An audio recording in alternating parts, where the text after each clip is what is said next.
روک دیا گیا بلکہ ایک ہتک کی گئی، ایک اس کو ڈی ریل کرنے کی کوشش کی گئی.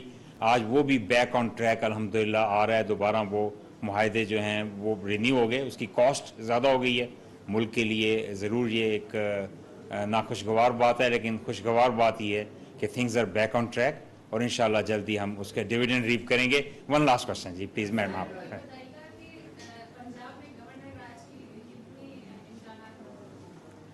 دیکھیے گورنر راج جو ہے ایک انتہائی قدم ہے، اور جب چیزیں امن و امان اور معاملات ہاتھ سے نکلتے ہیں تو اس کی آئین میں جگہ موجود ہے، اور اس کے اوپر تنات میں سے نہیں ہوتا، لیکن جب ضرورت پڑی تو تبھی کیا جا سکتا ہے.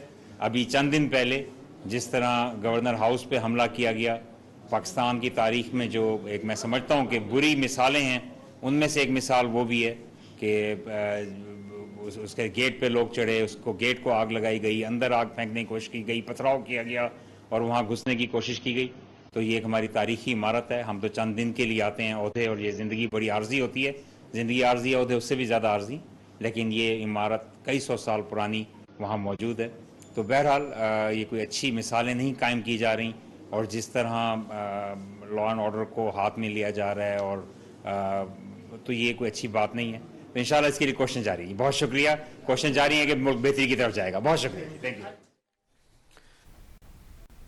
گورنر پنجاب بلیغ الرحمان میڈیا سے گفتگو کر رہے تھے، اور سی پیک کے حوالے سے بھی بات چیت، اور بتایا کہ سی پیک سے پاکستان کو بہت سے فائدے ہوں گے.